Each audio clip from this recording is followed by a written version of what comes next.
So we've got a question from our calculation license here, percentage yield. Percentage comes up a lot in chemistry, and it comes up in a lot of different scenarios. If you know how to calculate percentage, it isn't that hard. Having said that, this question is difficult because there's a lot of writing here and a lot of numbers, and some of these numbers aren't actually needed. Let's just think about percentage in really simple terms before we do anything else.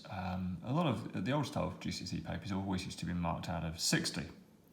I always used to say to the kids, if they're going to do a practice paper at home, you know, they should be aiming for 50 out of 60, but they should certainly get 45 out of 60. And we marked it, well, they marked it, I didn't. They marked it when they brought it back in, and they used to write their marks on the front like this, 45 out of 60. And you would write your mark down like that every time. And if you want to turn it to a percentage, that's the sum, isn't it? 45 divided by 60. But of course, percentage is out of 100, so you multiply it by 100. And that's how you calculate percentage, and it is that easy. Okay, it's whatever the total is. Okay, that's on the bottom. Whatever you end up with, that goes on the top, and you multiply it by 100. Okay, that's how we do percentage. So in this question here, it's about percentage yield.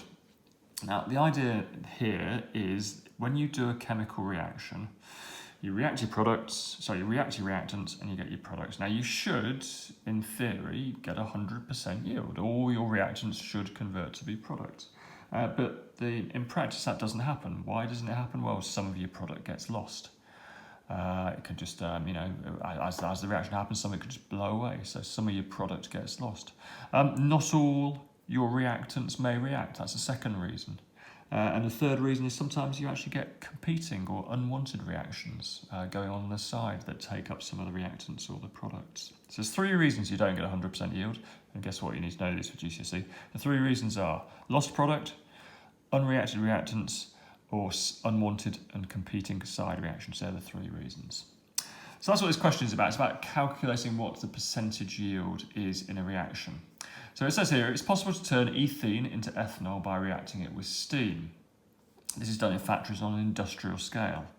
One such factory takes 2 tons of ethene, that's not needed, this is not needed, 2 tons of ethene, and produces 2.79 tons of ethanol. That's needed. Let's underline that. So that is the actual yield. The factory produces 2.97 tons of ethanol. So that's like the mark you get. That's like the mark or what you actually end up with. So let's put that down there, 2.97. And produces 2.97 tons of ethanol. Chemists at the factory have calculated that 2 tons of ethene, so in other words the same amount of ethene, we don't need that 2 tons. 2 tons of ethene should produce 3.8 tons of ethanol. Well, that's the maximum mark in the test, the 60 if you like. That's the maximum. Okay, you can't get more than that. So that's going to go on the bottom, 3.28.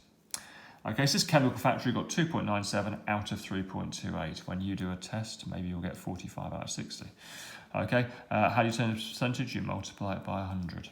And it is that easy. So the actual yield, this is what we're doing here. The actual yield divided by the theoretical yield. Let's just write that formula down because you may just want to learn that.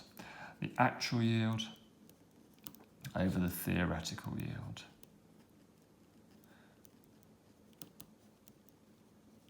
Multiplied by 100.